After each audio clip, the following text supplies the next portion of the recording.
this? This is only So this is an one. envelope with Belgium on the front of it. The mysteries, what could this be? So this is some sort of treasury certificate. It's a slightly fuzzy... No, don't anymore, because this is dangerous already. No way. Look. If only I had a photographic memory, I could tell you what it was. Yeah, But it's, no. all right, we can't show you. But it shows deposits in the name of Ferdinand Marcos in a bank in Brussels, and it's for $987 billion. 900. Can we show the camera? No.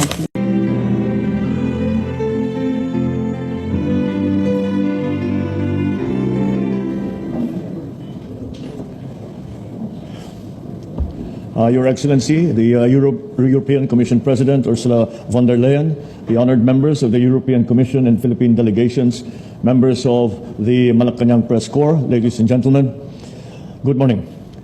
Madame von der Leyen and I concluded a successful and productive bilateral meeting.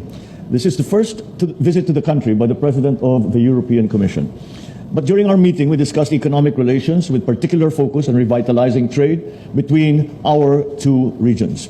I welcome the conduct this year of the scoping exercises between the European Commission and the Philippines towards negotiations for a Philippines-EU free trade agreement. The Philippine government experts will work with the European Commission in achieving a bilateral FTA. On development cooperation, we committed to conclude a financing agreement on the Green Economy Program in the Philippines, a grant worth 60 million euros, which aims to support the Philippines in areas such as circular economy, renewable energy, and climate change mitigation. I likewise acknowledge the EU's staunch support for the Bangsamoro peace process, as well as the development of the country in areas such as rule of law, injustice, agriculture, space cooperation, and disaster management. I also thank the European Commission for their decision to extend the recognition of the STCW certificates issued by the Philippines, as this has a positive impact on the employment of more than 50,000 Filipino seafarers working on board EU flag vessels.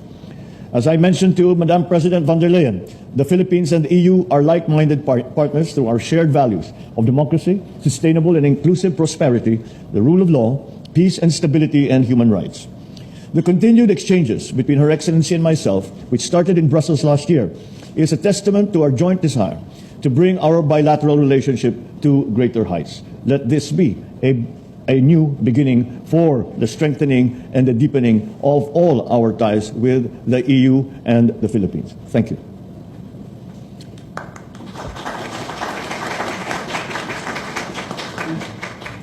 Thank you very much, President Marcos. Thank you very much for welcoming me here in the Philippines. Indeed, it is the very first time that a European Union Commission President is visiting the Philippines, and this on the eve of the 60th anniversary of our diplomatic relations. And I was glad to meet you in Brussels at the end of last year for our very successful EU-ASEAN summit.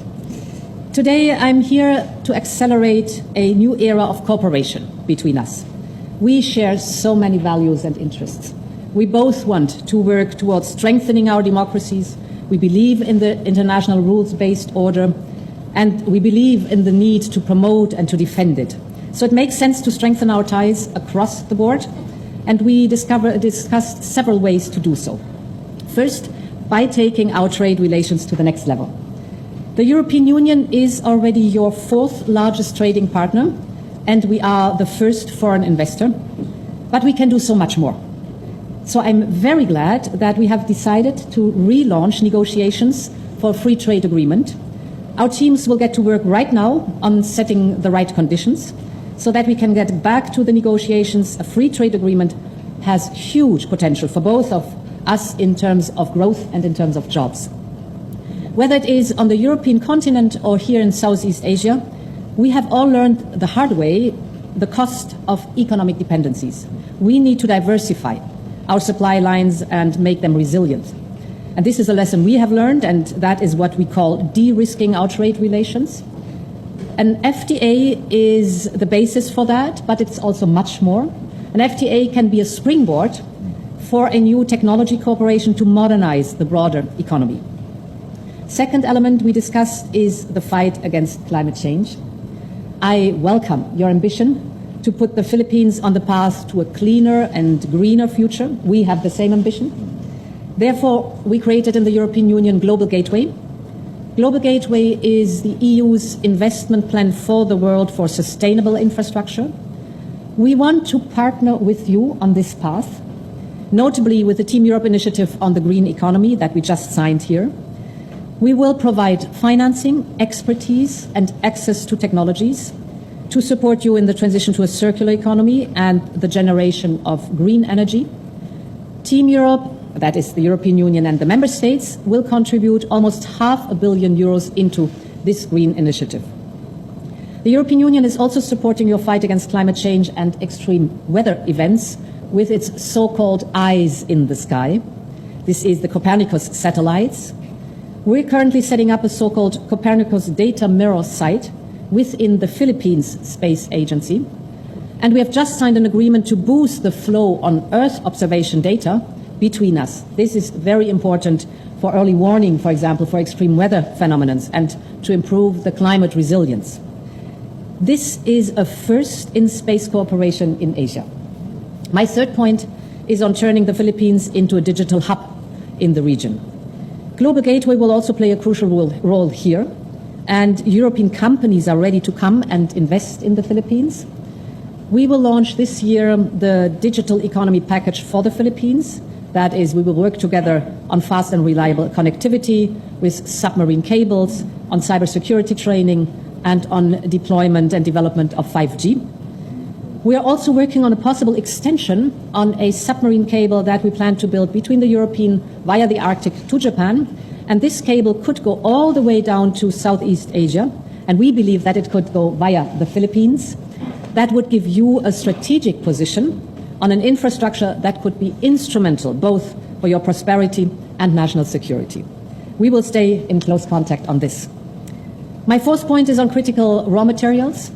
We need them for our clean and digital future. Here, too, the Philippines have a great potential, and we want to work in partnership with you.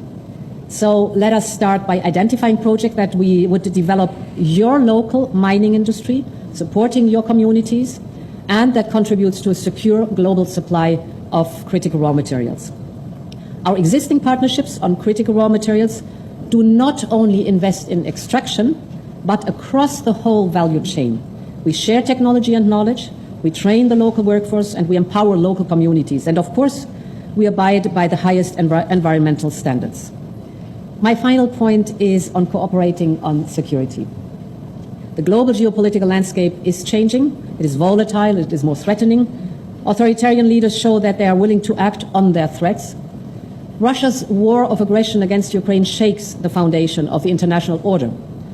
It is in violation of the UN Charter and the fundamental principles of international law, such as territorial integrity and sovereignty. And this is why Europe supports Ukraine's brave fight against the aggressor, because the illegal use of force cannot be tolerated, not in Ukraine, not in the Indo-Pacific. Security in Europe and security in the Indo-Pacific is indivisible. Challenges to the rules-based order in our interconnected world affect all of us.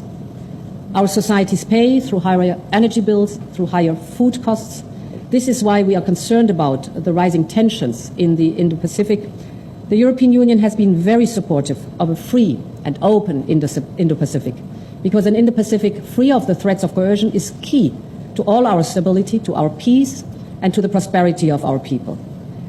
The European Union underlines that the 2016 award of the Arbitral Tribunal on the South China Sea is legally binding, and that it provides the basis for peaceful resolving disputes between the parties.